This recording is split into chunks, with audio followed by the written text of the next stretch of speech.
was actually didn't have anything to do with anything. We were just people, if you know what I mean, going through a pretty crazy and fabulous life. Go for it. What would be what else would you like to say about it? We're all getting senile. It's just echoing back at me so much. I can't hear it. The echo is horrible.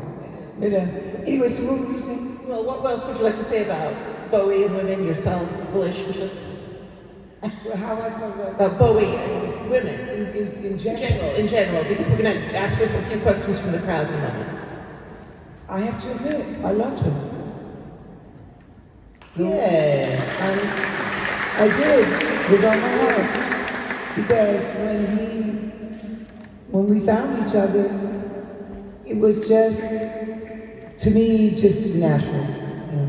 And I saw that he tried to help me and show me how to grow in this industry better, you know, because I was a novice and really didn't know, you know, the business end of it or any of it and everything. And he tried to mentor me and teach me things. I'll just have to tell this funny story. Once we were at an Andy Warhol party, and so everybody was drinking champagne, and I was drinking champagne. I was feeling really lit, you know. I was feeling and so David was over on the other side of the room. He comes walking over towards me. I was feeling so good. And he said, "Ava, do you know that all the press are looking at you because you're with me?" And I was like, he goes, "So tomorrow in the press, do you want them to see you over tipsy or being drunk or anything like that? So how's that how you want them to see you?" I was like, no. He goes, "Well, what are we gonna do?" I said, "I'm not gonna have another drink." And I always remembered that whenever I did any functions with him or where it was important about my career, not to overdrink or overdo. He was a total professional. Yes. He did not let substances in any form get in the way of his performance. Right. Fabulous. Even if he did have a lot of the substance, he still didn't let it get away with him going on and doing it before us. I will say that for him. Well, I guess the audience may have a few questions for one of you. Any questions? Can I take a question? Q&A. Put your hands up. We'd like to speak to these ladies. Q&A. Is anybody brave enough to ask a question? Come on, you know you got the questions. What lives you've had with David, without David, just marvelous women. Well, what does it feel like to be up here to talk about this? I mean, does it bring up good memories? Do you feel like you want to cry? Are you happy about it? What does it feel like to share all these emotions and stories with us? Well, I'd like to be able to talk about, because I can only talk about the years up to 1975.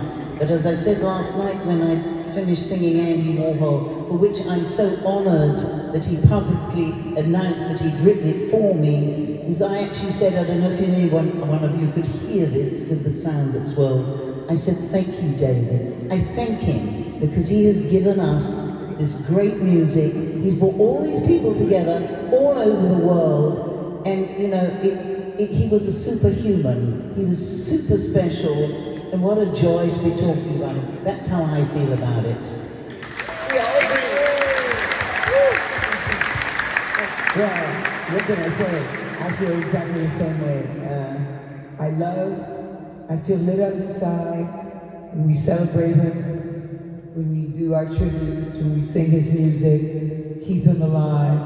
And it'll always be burning in my heart. He was a total part of my actual growing up and becoming a woman. So all I can say to you is that it's a joy for us to talk about this and have this conversation about such a great artist, such a great man.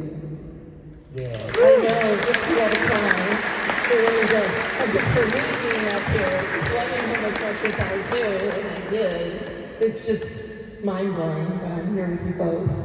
Any other questions? Yes. The man right in the front row. No, there's a lady over Sorry, there. first the lady in the front row and then the man in the It's front row. Valerie from France. Hello, Valerie from France. Bonjour, Charlie. Bonjour.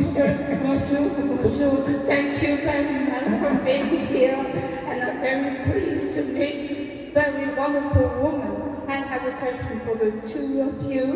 So, did David happen to ask you for advice about the way to be clothed, to be dressed? Did you happen to give him advice for his hairstyle? Did I have anything to do with how he dressed? Yes. Oh, absolutely. Because my dad was a trumpet player in the 50s. He opened for Count Basie and all that. He played trumpet, and he wore zoot suits. I don't know if you understand what a zoot suit is, but it was Cab Calloway and all the jazz musicians, and to chains and the baggy pants. And so my dad had all his zoot suits.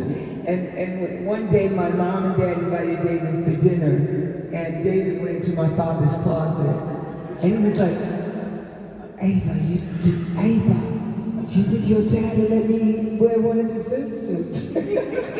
And I said, yeah. So I went and asked my father. My father was so cool. He was like, yeah, take it, whatever. My dad had the silk ties, with the prints on it and everything, the chain, the whole number. Cab Calloway, hidey, ho, all that.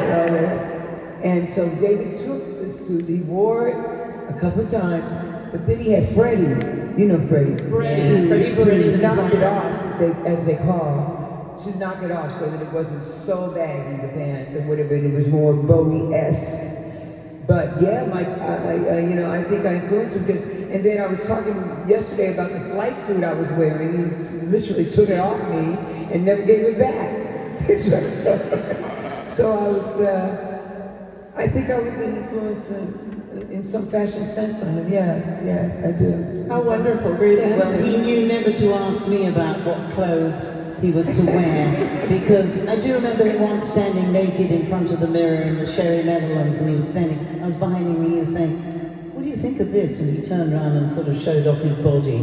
So that's the only thing that's the only time he ever asked me anything. But as I'm somebody that is much happier slopping around in a pair of jeans and a shirt, he knew better than to say to me, what about this outfit? It was Angie in the early days that used to go out and buy all his clothes and sort him out, although his zoot suit era, Freddie and everything, he never asked me advice. He knew when to keep his mouth shut. I think we have time for one more question. The man in the front over here.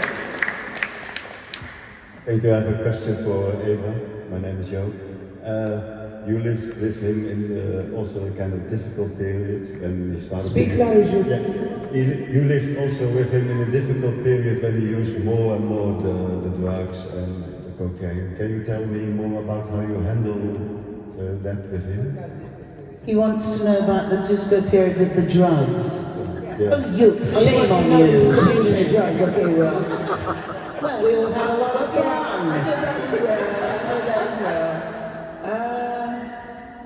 When I first met David, he did not do drugs. Drugs. He smoked a spliff and drank a lot of wine.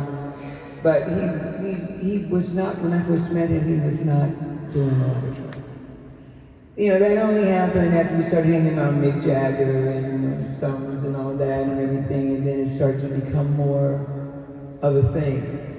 And then David was one of these kind of people that he would use the drugs to do things like he'd buy 50 books and sit there and read them all in 2-3 days. Because he just was he wanted to learn about everything. So curious. Whatever the subject was, he'd get 50 books on that subject, okay? And then,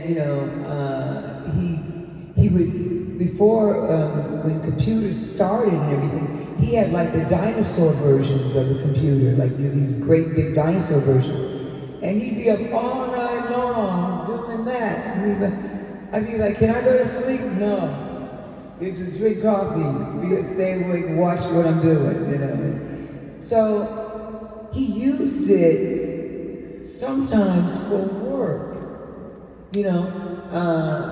So I don't know how to, I don't judge or anything like that. I know that when, at the time that it was going on, everybody was doing it there, especially musicians that were in the business. So we have fun too, you know, but I think he used it a lot to do his little mad scientist stuff. But you know? shame on you for asking the question. I personally, I can answer a few different things, but I won't, because I personally don't think it's any of your damn business how much coke you snorted.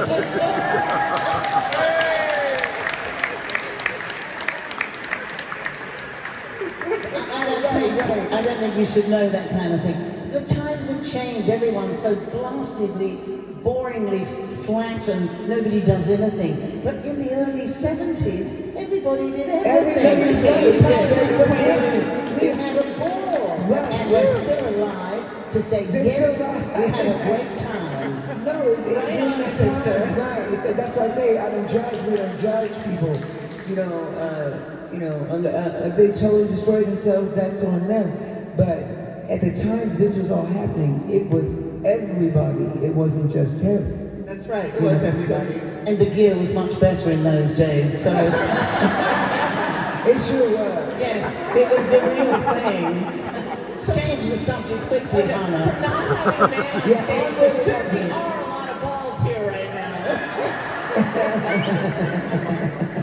Who's going to ask a question? Put some hands up. Should we do one more question? There's somebody there. Anyone ready to go in the ring with Dana?